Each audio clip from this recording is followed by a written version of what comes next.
Today is May 30th, and today's quote is entitled, "What Holds You Back?"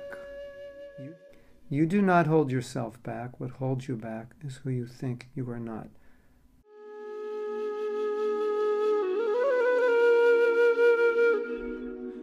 So I know that sounds like a Buddhist pun.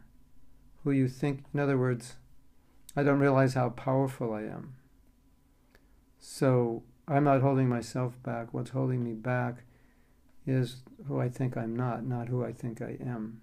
So I don't realize that I can do a lot more than I think I can, because I maybe have identified myself based on what I've already been able to do, not what is possible to do. And so I limit myself with the definition of who I am. But the problem is, I don't know who I am not. What holds you back is who you think you are not. I'm not able to do this. That's why I'm not the person that could do such a thing, so I think I'm not that person.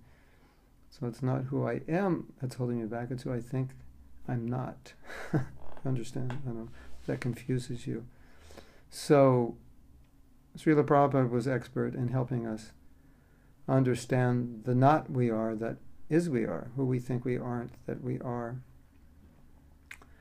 by keying us into the spiritual dimension and the unlimited nature of that and the possibilities within that spiritual nature. And if Krishna wants something to happen, it happens, even if we're not always fully capable of making it happen, it can happen. So that's the idea.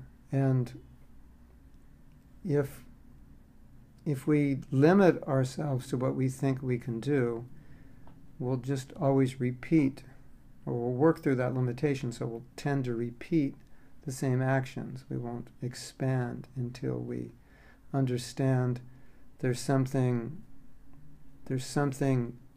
you could say, there's another self that's waiting to manifest. Like sometimes people say, a better version of yourself. So there's a better version. The spiritual dimension's unlimited, so that better version is there. But it requires a willingness to step out into that better version. Now, one of the ways that Prabhupada was able to get us into a better version of ourselves was through inspiration. And when one is very inspired, automatically, psychologically, one starts believing that one can do more than one's ever done, or one starts thinking about doing more than one's ever done. When there's a lack of inspiration, one tends to limit oneself, or one tends to think that things are difficult or impossible. So inspiration is extremely important in spiritual life, and that was one of the reasons that Prabhupada was so successful, because he was able to inspire people to a very deep level. And with that inspiration, people were empowered, devotees were empowered to do amazing things. So then they came to realize not who they thought they are, but they realized who they thought they weren't, and began to do things which really amazed themselves. Sometimes devotees will say, I'm amazed at what I was able to do. And that's just a reality of inspiration. So there is a more inspired self waiting to do more.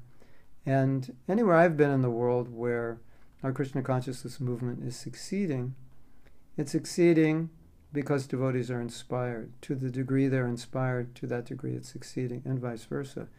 Where things are lagging, generally inspiration is lagging, unless they're meeting some obstacles they can't control. But in normal circumstances, if it's lagging, it generally means it's lagging because they're lagging in inspiration. So perhaps the idea we want to carry in this message is not to be afraid to uncover that other self of yours that's capable of doing what this present conception thinks is difficult or impossible.